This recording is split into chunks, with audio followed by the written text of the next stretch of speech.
C'est étonnant, non? Voici maintenant celui qui a reçu mission de défendre la société, celui qui est l'héritier des vraies valeurs traditionnelles françaises, le procureur général de la République des Vosges françaises.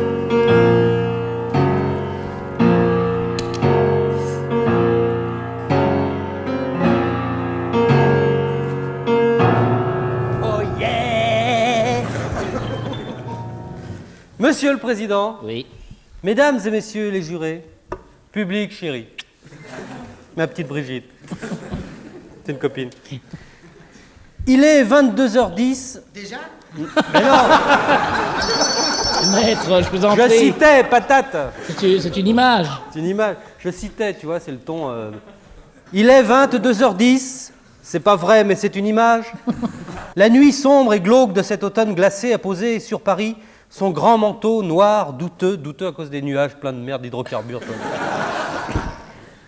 Frileusement recroquevillée sur elle-même, la ville semble déserte et morte. Seules quelques tristes péripatéticiennes délaissées arpentent encore la tortueuse rue Saint-Denis, où passe un vieux chat borgne, un chien perdu, un avocat commis d'office, quelques feuilles mortes balayées par l'âpre vent du nord. Et pourtant, dans cette grande cité où tout semble mort... Moi, je vais écouter Europe 1.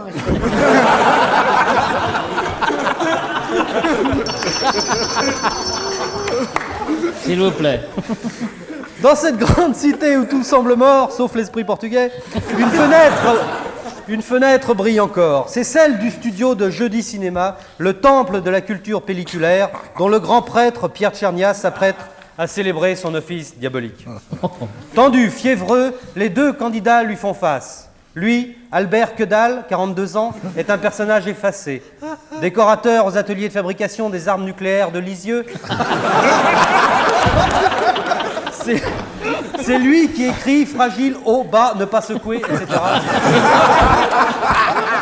sur les caisses de missiles antimissiles de notre sympathique force de frappe.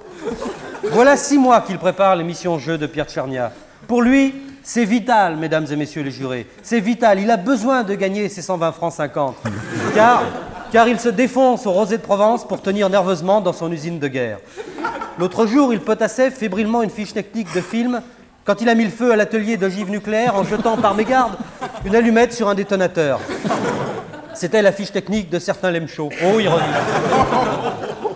Elle, Josiane Legenoux, 32 ans, est expert manucure en capilliculture. C'est-à-dire qu'elle est serveuse chez un merlan, s'il vous plaît.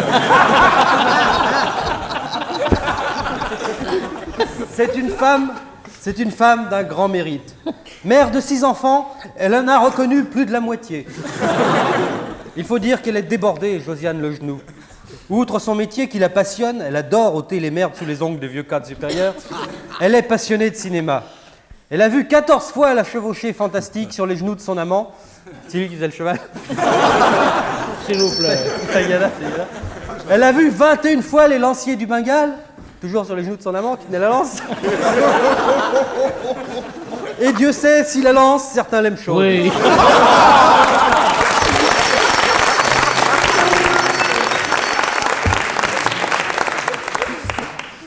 Donc l'instant est tendu. Dans une seconde, Pierre Tchernia va décacheter l'enveloppe qui contient la question à 120 francs 50. Sur le plateau, le silence est opaque. On entendrait une chanteuse penser. En régie, la tension est telle que le réalisateur lâche la script et que le chef de production, bouleversé, lâche son porte-monnaie. Une dernière fois, Pierre Tchernia remercie Yves Robert d'être venu, puis il remercie une dernière fois Jean-Louis Trintignant d'être venu, puis Yves Robert remercie Pierre Tchernia de lui avoir dit merci, tandis que Jean-Louis Trintignant s'excuse de ne pas avoir dit pardon à Pierre Tchernia, qui le remercie de lui avoir dit merci. Et le grand moment arrive. Sûr de lui, d'un doigt preste, Tchernia décachette vivement l'enveloppe fatidique. Le déchirement du papier fait mal comme un écartèlement. On dirait la mort de Ravaillac, le pauvre homme. C'est lui qui a dit « Ah, je sens que je vais craquer. » C'est le premier qui l'a dit. Et Pierre Tchernia lit la question. Le film de Visconti, Mort à Venise, nous montre une ville italienne relativement humide, est célèbre pour sa place Saint-Marc. Premièrement, quel est le nom de cette ville? Deuxièmement, quel est le nom du beau-frère de la maquilleuse? Sur le plateau, c'est l'angoisse. Subrepticement, Albert Quedal siffle 1 litre de rosée de Provence pour donner du courage, tandis que la manucure se ronge les ongles et que Tchernia, discrètement, envoie un petit merci du bout des doigts à Yves Robert et à Jean-Louis Trintignant, qui lui ont dit merci tout à l'heure. De l'autre côté de l'écran, des millions de téléspectateurs épluchent fébrilement les fiches de Monsieur Cinéma. Ils trouvent très rapidement la deuxième partie de la question. Le nom du beau-frère de la maquilleuse, tout le monde le sait. Louise, tu connais le nom du beau-frère de la maquilleuse dans Mort à Venise? Attends, la chef maquilleuse ou La l'assistante maquilleuse? Non, la maquilleuse chef. Faut être précis. Oui. Marina Sordi et le beau-frère Marcelo Macchianti. Macchianti, très bien. Merci Louise. Mais bravo Louise. Bon, mais enfin, même un avocat commis d'office le sait, ça. Mais le nom de la ville où Visconti a tourné Mort à Venise n'est sur aucune fiche de Monsieur Cinéma. Et les deux concurrents ont perdu. Ils vont se jeter dans la Seine tandis qu'éclate la générique de fin. Pierre Tchernia, je vous accuse au nom de la société de gaver vos contemporains de culture comme on gave les oies de potée au chou. Mesdames et messieurs les jurés, j'ai un exemple tout frais d'hyperculture névrosante à vous soumettre.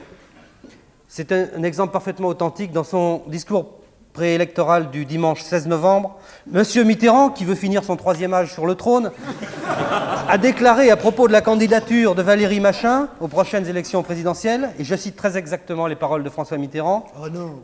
Pardon? Je vous en prie, maître, laissez poursuivre.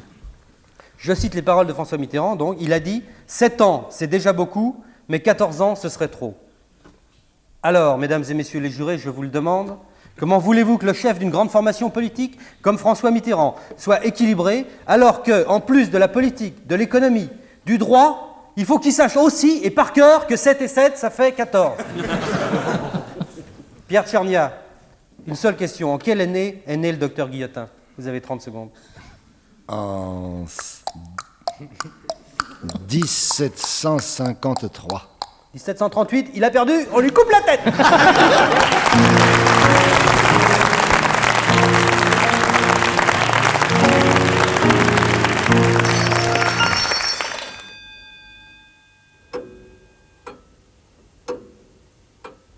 C'est étonnant, non?